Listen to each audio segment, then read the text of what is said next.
আমার ইউটিউব চ্যানেলে 4000 ঘন্টা ওয়াচ টাইম এবং 1000 সাবস্ক্রাইবার কমপ্লিট হওয়ার পরেও আমি কেন মনিটাইজেশন অন করতে পারলাম না? আমি কি ভুল করলাম ইউটিউবে যার জন্য আমি কিন্তু মনিটাইজেশনটা অন করতে পারলাম না? তোমরা কিন্তু এই ভুলগুলো করো না যে ভুলটা আমি করেছি। তো হ্যাঁ, হ্যালো এভরিওয়ান, গুড মর্নিং। তো তোমরা কেমন আছো? আশা করি সবাই ভালো আছো, আর আমিও ভালো আছি, মোটামুটি ভালো আছি। তো তোমাদের সঙ্গে আমি একটা কথা শেয়ার করতে আসলাম, মানে আমি পাচ্ছিলাম না সেটা ঠিক করতে, তার কারণে আসলাম তোমাদের কাছে যে তোমরা যদি এটা জেনে থাকো তাহলে আমাকে কমেন্টে অবশ্যই জানিও তোমরা। সেটা হচ্ছে আমার ইউটিউবে 1000 সাবস্ক্রাইব কমপ্লিট হয়ে গেছে, কিন্তু 1000-এর বেশিও হয়ে গেছে। আর ইউটিউবের রুলস অনুযায়ী কিন্তু মনিটাইজেশন অন করতে 1000 সাবস্ক্রাইবার কমপ্লিট হতে হয় এবং 4000 ঘন্টা ওয়াচ টাইম কমপ্লিট করতে হয়। তো আমার কিন্তু 1000 সাবস্ক্রাইবার কমপ্লিট হয়ে গেছে, 1000 একটু বেশিও হয়ে গেছে। আর সাথে সাথে কিন্তু আমার 4000 ওয়াচ টাইম থেকে অনেকটাই বেশি হয়ে গেছে। তারপরেও কিন্তু আমি ইউটিউবে মনিটাইজেশনটা অন করতে পারছি না।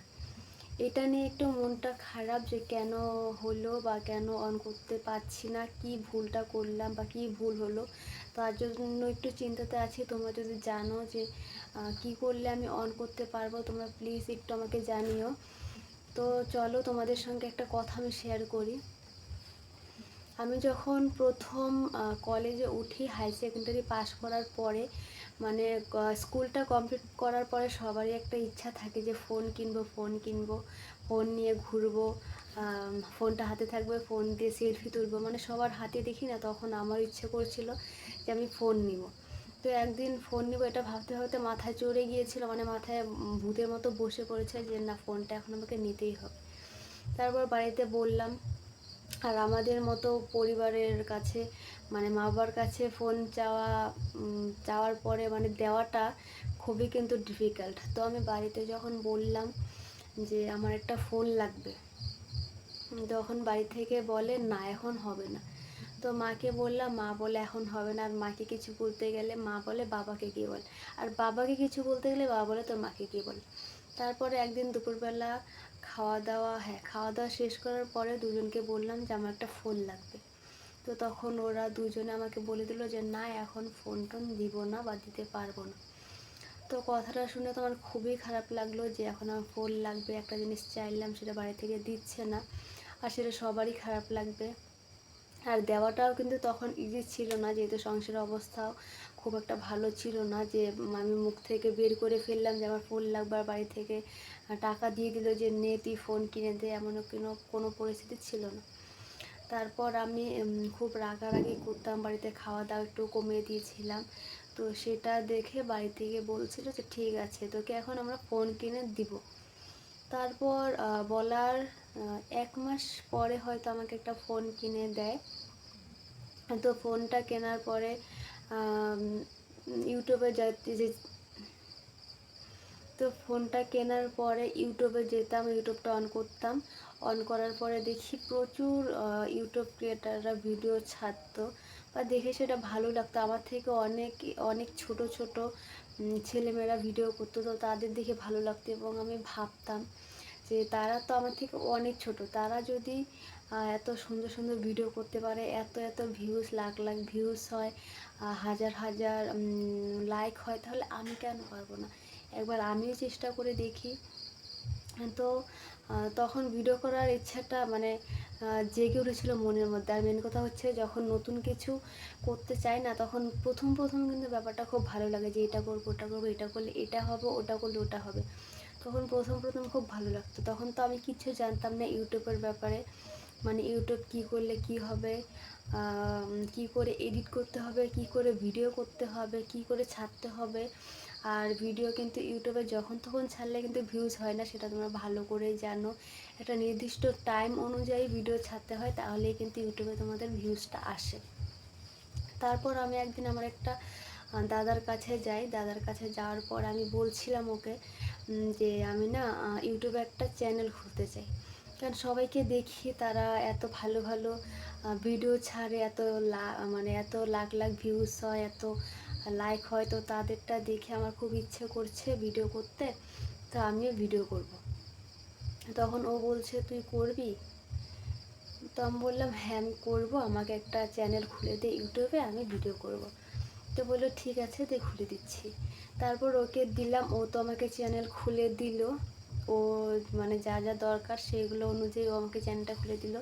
কিন্তু তারপরে যেটা ব্যাপার হচ্ছে সেটা হচ্ছে ভিডিও দিব, ভিডিও কি করে করব, সেটা মাথাতে আমার বসে পড়েছিল যে ভিডিও আমি কী করে করব ভিডিও। তখন তো আমার এইসব ব্যাপারে কোনো আগ্রহ ছিল না, বা মানে কোনো কিছু জানতাম না যে কী করে ভিডিও করব, কী করে এডিট করব, কোন অ্যাপস দিয়ে এডিট করব। আর এখন তো একটুখানি এডিট করতে পারি, তো জানি যে কোন কোন অ্যাপস দিয়ে ভিডিও এডিট করতে হয়। তো তখন আমি জানতাম না যে কী করে ভিডিও করব। তো একদিন আমি কলেজ যাইনি, বিকালবেলা স্নান করার পরে তো ভাবছি আজকে একটা মিনি ব্লগ দিব। তো একটা মিনি ব্লগ আমাদের বাড়িতে সোনার সাথে একটা মিনি ব্লগ করলাম আমি। তো প্রথম যখন ভিডিওটা করেছিলাম তখন হয়তো ওটাতে 60 কি 65টা ভিউজ এসেছিলো। কারণ প্রথম ভিডিওতে এতগুলো ভিউজ এসেছিল, বেশ ভালো লাগছিল দেখে যে চলো প্রথমটাতে যেহেতু 60-65টা এসেছে, তারপরে তো করা যেতেই পারে, এমন কি গ্যারান্টি আছে যে পরের ভিডিওতে ভিউজ আমার হবে না বা কিছু। তারপরে একটা 1-1.5 মিনিটের মতো হয়তো একটা ভিডিও ছেড়েছিলাম আমি, সেটাতেও 200-র মতো ভিউজ এসেছিলো। তো সেটা দেখে ভালো লাগলো যে চলো ভিডিওতে ভিউজ হবে, ভিডিও ছাড়তে হবে, কারণ পিছিয়ে গেলে হবে না, যেহেতু চ্যানেল খুলেছি ইচ্ছা করছিল সবাইকে দেখে, তো ভিডিও করতেই হবে। আমার থেকে ছোট ছোট ক্রিয়েটিভরা, মানে যারা ভিডিও করে ইউটিউবে, তাতে আমার থেকে কত ছোট ছোট, তারা যদি করতে পারে তাহলে আমি কেন পারবো না। মানে এই কথাটা আমার মনের মধ্যে জেগে বসেছিল যে সবাই যদি করতে পারে তাহলে আমি কেন করতে পারবো না। সবাই তো ব্লগ ছাড়ে, কত কমেডি ভিডিও ছাড়ে, কত ফানি ভিডিও ছাড়ে, তাহলে আমিও করব। তারপর প্রথম কয়েকটা মিনি ব্লগ করলাম, মিনি ব্লগ করার পরে দেখছি ভিউজ আসছে, কম বেশি আসছে। তো মিনি ব্লগ তারপরে হচ্ছে না, তারপর ভাবলাম যে চলো কমেডি ভিডিও দেওয়া যাক। তারপর কমেডি ভিডিও করতে লাগলাম, কমেডি ভিডিও করার পরে কিছু লাইক আসলো, 10,000, 8,000, 20,000 এমন করে ভিউজ আসলো। আসার পরে দেখছি আমার 1000 সাবস্ক্রাইবার খুব তাড়াতাড়ি না, 5-6 মাসে আমার 1000 সাবস্ক্রাইবার কমপ্লিট হয়েছে, তোমরা বললে বিশ্বাস করবে না। তো 1000 সাবস্ক্রাইবার কমপ্লিট হওয়ার পরে আমার কিন্তু 4000 ঘন্টা ওয়াচ টাইম কমপ্লিট হয়েছিল।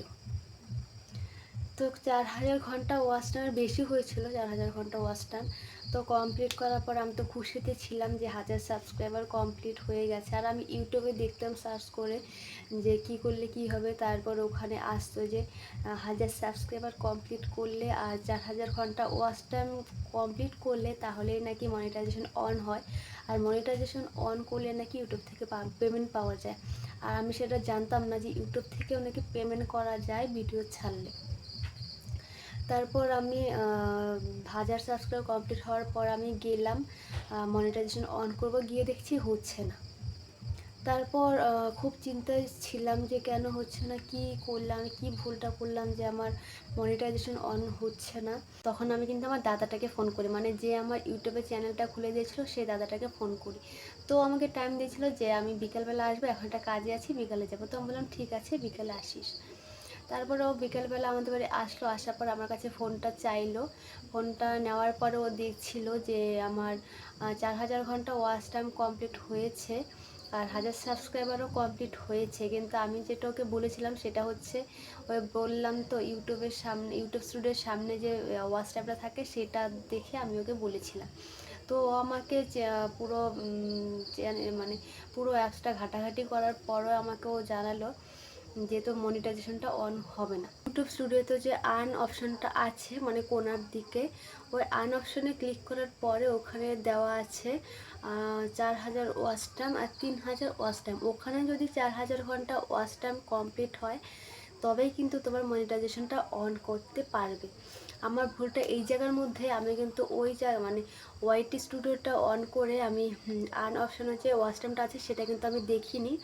আমি কিন্তু ওয়াইটি স্টুডিওটা অন করার পরে সামনে যে ভিউজ আর ওয়াচ টাইমের অপশানটা আছে সেটা দেখিয়ে কিন্তু আমি ভেবেছিলাম যে আমার তো 4000 ঘন্টা ওয়াচ টাইম কমপ্লিট হয়ে গেছে, এখন আমি কিন্তু মনিটাইজেশনটা অন করতে পারবো এবং আমি সেখান থেকে কিন্তু পেমেন্টও পাবো। কিন্তু সেই খুশিতে ছিলাম যে আমি ইউটিউব থেকে পেমেন্টটা পাবো, কিন্তু যখন আমার দাদাই কথাটা বললো যে তোর কিন্তু এই মনিটাইজেশনটা অন করতে পারবো না, কিন্তু যখন জানতে পারলাম যে হবে না, তখন কিন্তু বিশ্বাস করে আমার খুবই খারাপ লাগে যে এতদিন ভিডিও ছাড়ার পরে এত কষ্ট করে ভিডিও করার পরেও এখনও আমি কোনো সফলতা পাইনি ইউটিউব থেকে। সত্যি কথা খুবই খারাপ লাগে। যারা আমার মতো ছোট ছোট ইউটিউবার তারাই জানে কতটা খারাপ লাগে যখন এমন কিছু দেখি।